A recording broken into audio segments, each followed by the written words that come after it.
In this video, I'm going to give a crash course on getting started with the Google Cloud Platform. We'll be deploying a simple scalable web application architecture using an Nginx Hello World Docker image. This is aimed at people with experience of AWS already, so some cloud computing background is beneficial. I'll be using the GCP counterparts of these AWS services.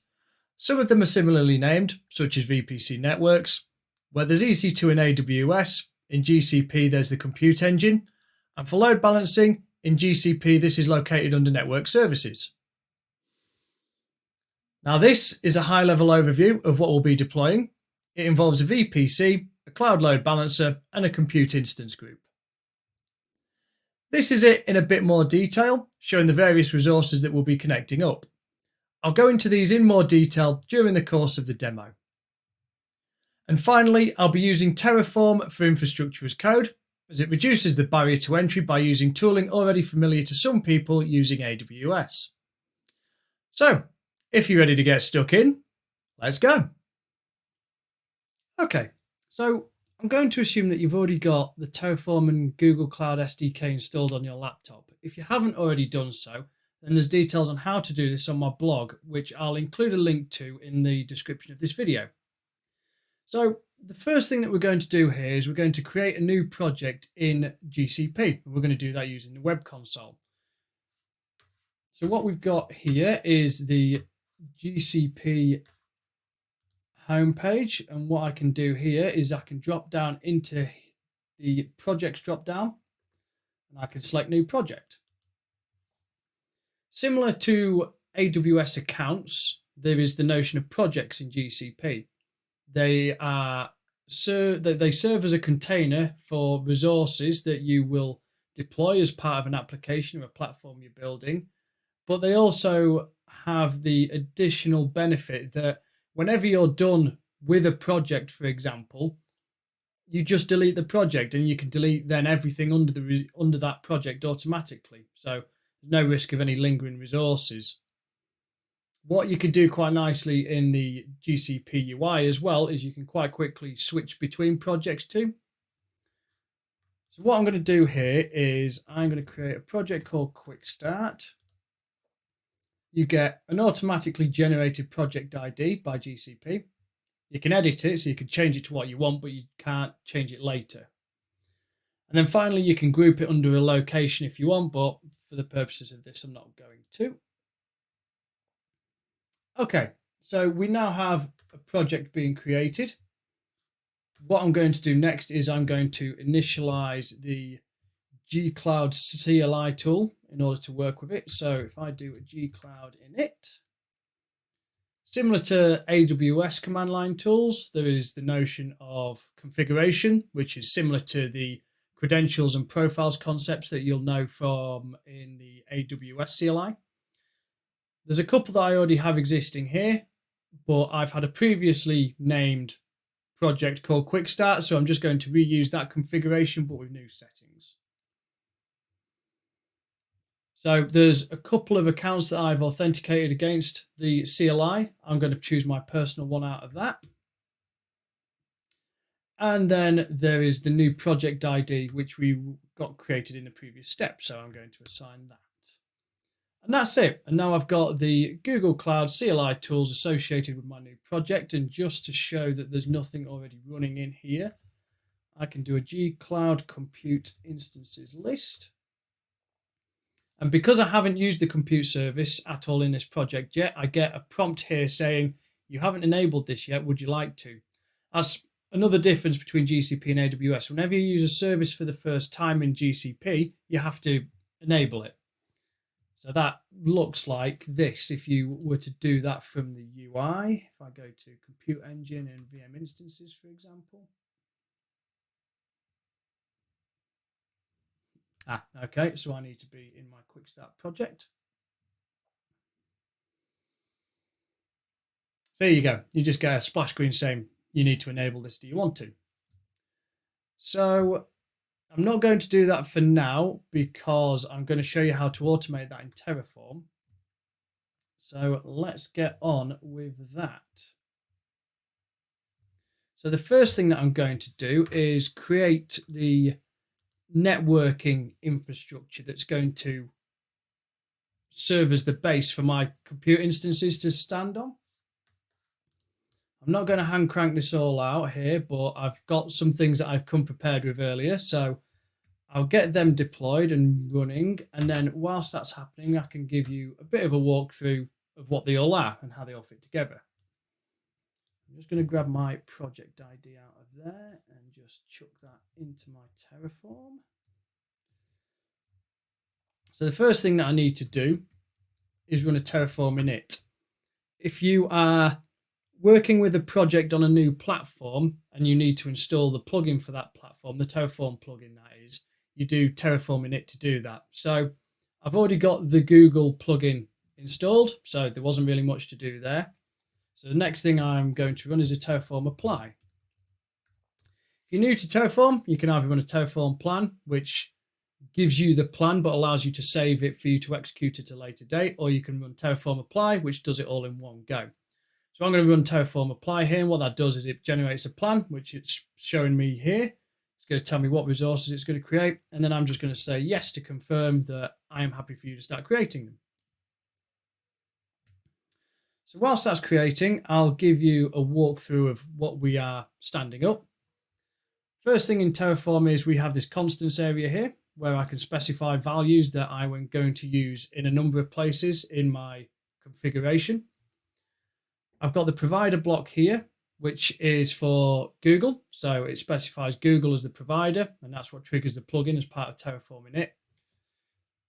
It takes the project ID, which I've stored up above, and it has a similar concept to AWS of region and availability zones, which I've just set to US Central here. Next thing is the Google Project Service resource. And what this allows me to do is to automatically enable various services within GCP. So in this case, what we've got is the compute service, which I've enabled. After that, we've got a compute network, which is a VPC, effectively in AWS terms. I've called it Quick Start Network, and this is what you will see displayed in the GCP web console. There's two attributes here that I've explicitly set. There's auto create subnetworks, which is false. If you don't set that explicitly, by default, GCP will create you a subnet for every single availability zone in GCP. So you end up with 20 or so subnets being created by default. Now, I don't want that because I want to know how to put it all together manually. So I've set that to false.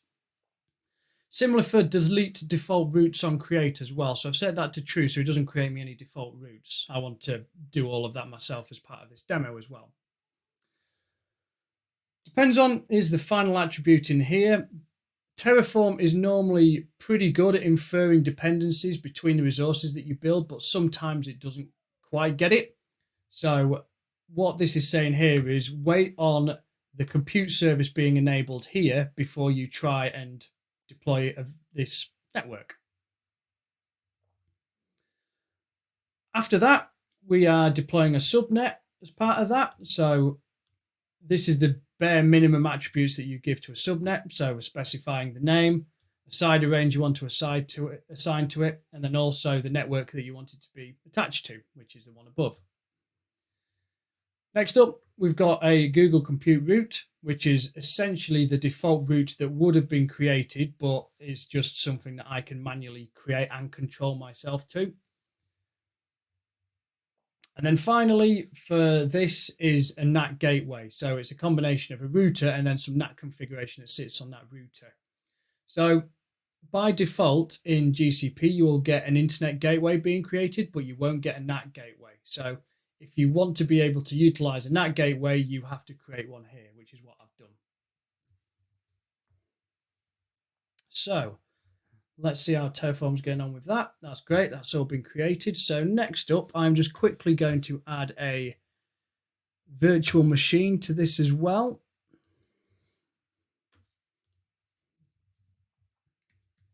Okay, and then whilst that is applying, I will walk through the VPC config and demo it in the UI, and then also give you a run through of the instance configuration. So whilst that's creating, if we cancel that, Open the burger menu and scroll down to VPC networks.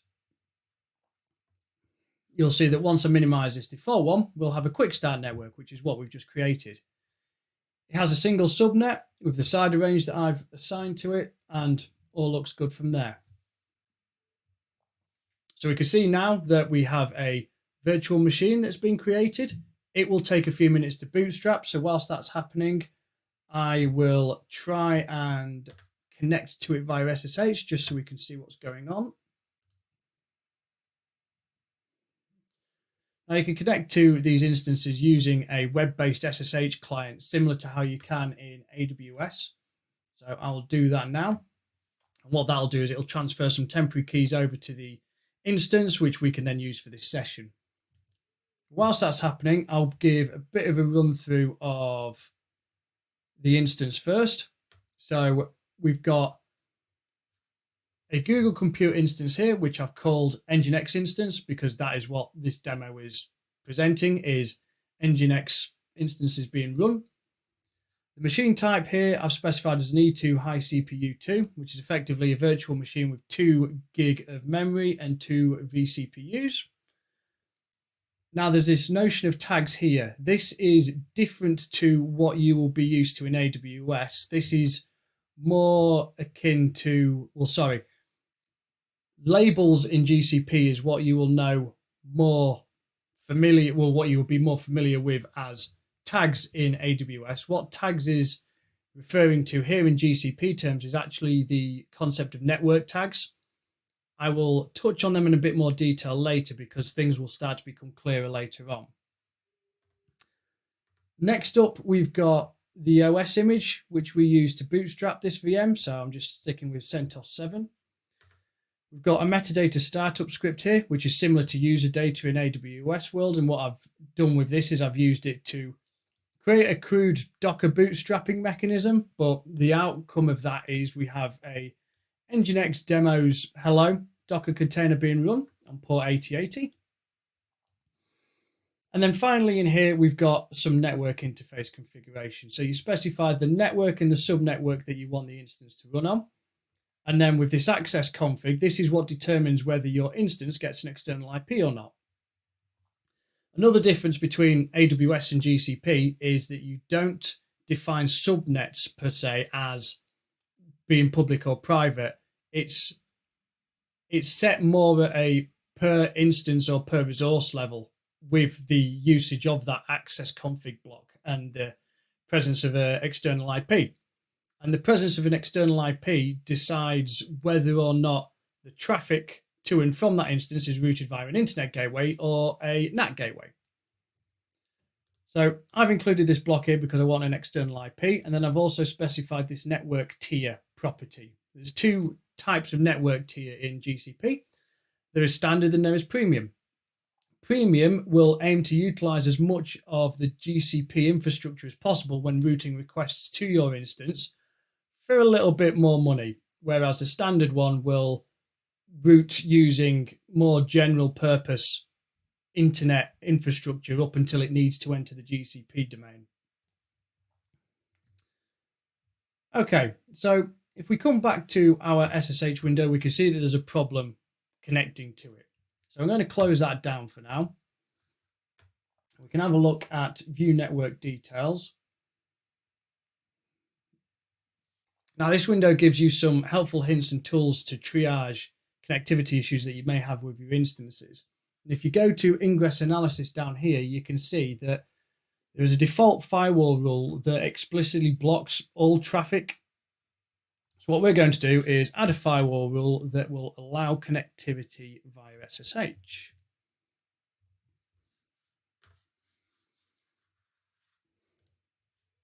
I'm just going to add that down there and we will do another apply.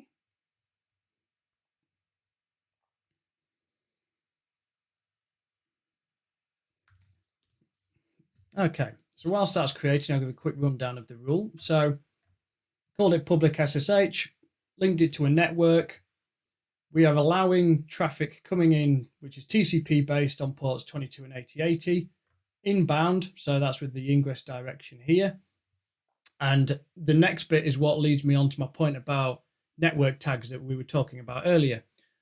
Firewall rules, as opposed to in AWS where you attach them to a security group and then you assign that security group to an instance, in GCP you assign firewall rules to the network itself, and the way that you attribute them to specific instances or resources is you use the network tags associated with that instance. So you can see here what I'm saying is I'm going to allow traffic in from anywhere that's targeting an instance tagged with this. So once I've done that, and I can refresh this now that I'm hoping Terraform applied correctly, which it did.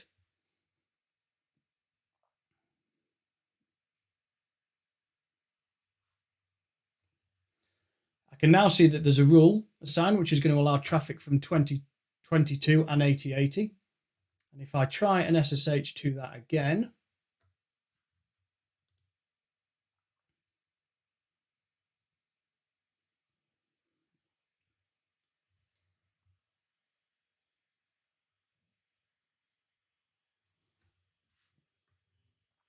should hopefully be a little quicker this time. Okay, great. And we're in. So what I can do now is I can do a sudo docker ps. And I can see that I have an Nginx container up and running, listening on port 8080. Now, to demonstrate the public connectivity that this instance now has, I can paste the external IP into my browser window and hit enter. And we can see that we've got an Nginx container up and running. And that's the container ID that it's running under. And I can auto refresh that. And that will keep going as well. So that's proving that we've got external connectivity to that instance. Next up, I want to be able to see if I can scale this out using something like a load balancer. So next up, I have a load of load balancer config that I can apply to this. There's a few resources that make up a load balancer, so I will just paste all of that and we'll run another apply. And then whilst that's applying, I'll give a run through of what they all do alongside the deployment. So we'll create that. Okay, so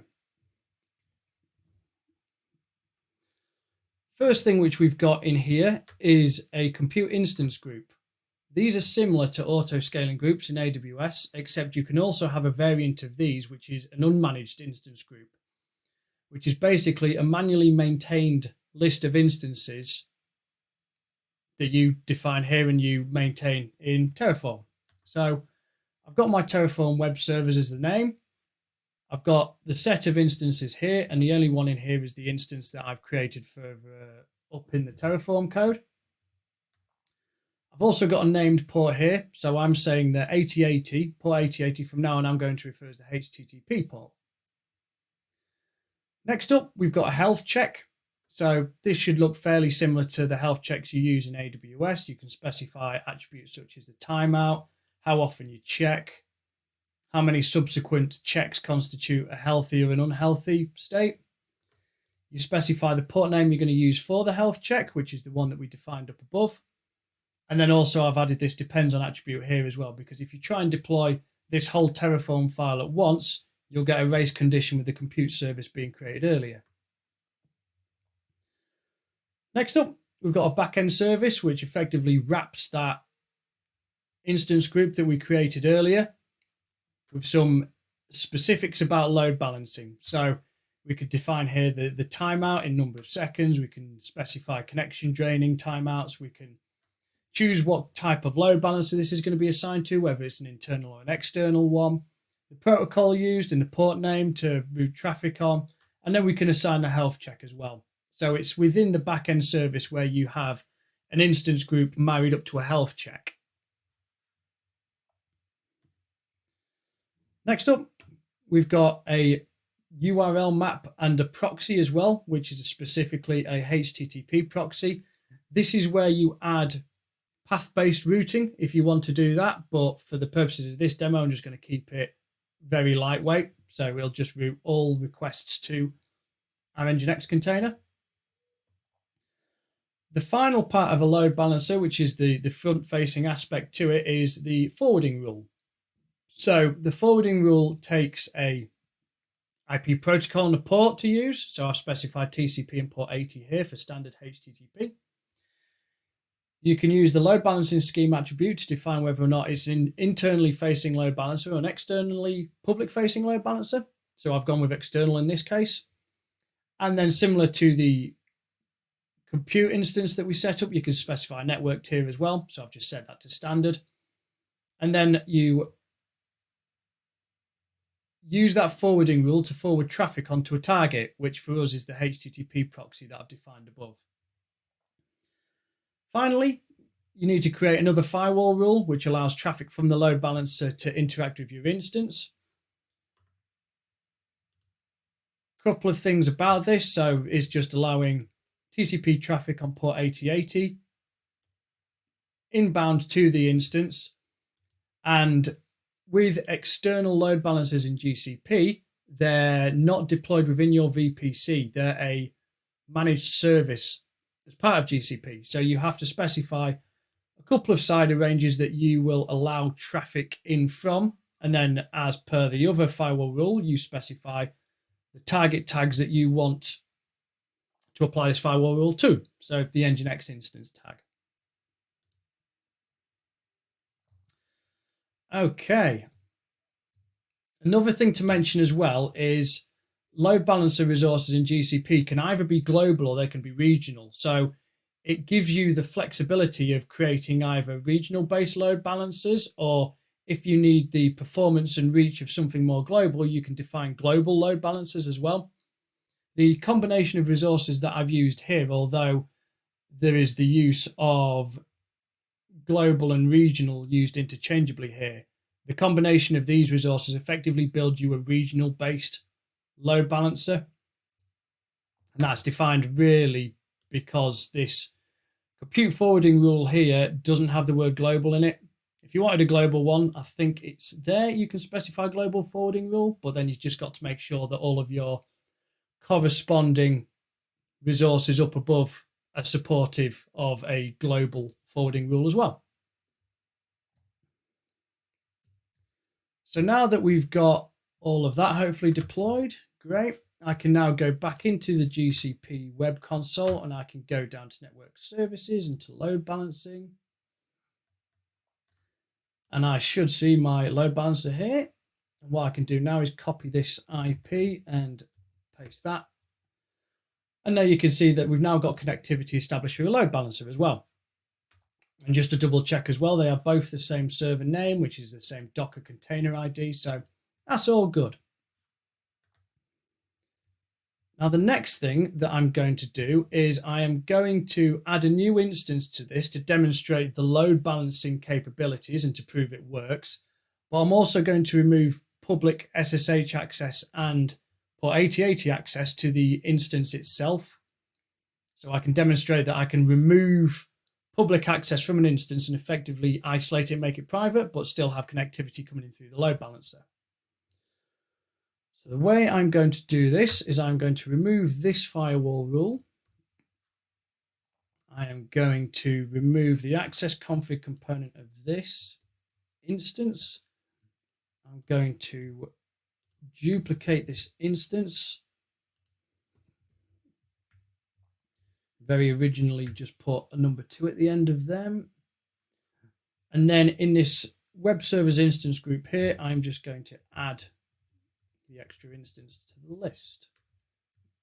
So if we save and apply that,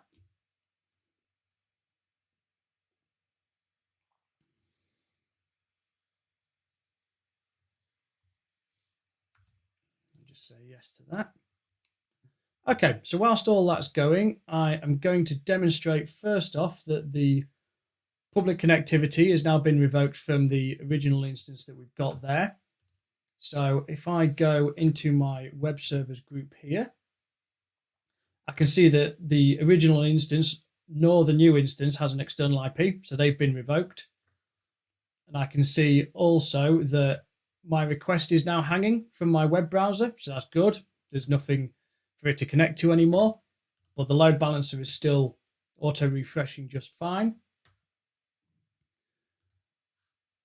So whilst we're doing that, I will quickly walk through how to interact with a load balancer through the web console, just whilst we're waiting for that new instance to spin up.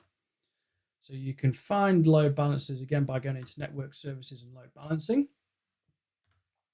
You can click on your load balancer there. You've also got backends and front ends here. So this is relating to the backend service and the forwarding rule that we've created in the Terraform code. You can go into here, you can drill around. It gives you details about the front end, the host and path-based rules, your backend services. You can see here that there's only one of 2 healthy instances at the minute whilst we wait for our new instance to spin up. If you want to go into more details about your load balancing resources and have something that looks more representative of the resources we deployed in Terraform, you can click the advanced menu here, which breaks things down a little bit more. So you now have forwarding rules, we've got backend services, backend buckets as well if you want to serve static content. And then what you can do in here is you can go to the backend service and it starts giving us some more details about how that backend service is being utilized. So we can see that the requests are coming in from America and they're being served to one backend at the minute. Still one of 2 instances healthy, but with a little bit of luck, in the next few seconds, we should start seeing them flip-flop, which we are doing already. So they are already reporting as healthy. They've set up, and we've now got a load balancer, which is flipping traffic between 2 instances. If I give this a refresh, we might see that that is now reporting as healthy. Great. Okay, so we've got 2 instances healthy there, and we now have a load balancer demonstrating us being able to load traffic and balance traffic across 2 Nginx instances. So the last thing for us to do in all of this is destroy it. We've got the demo done. So what you can do with Terraform now is just run a Terraform destroy. And it'll very, very quickly say, do you want to destroy all of your 15 resources? Yes, I do. And that's it. And then at some point in the next few seconds, we should see that start to hang as well as things start getting torn down. So I hope you've enjoyed that and you found that useful. All the Terraform code that I've walked through today is on my GitHub, and there's a write-up of this as well on my blog, which again, you will find a link to in the description of this video. But until next time, thanks for watching.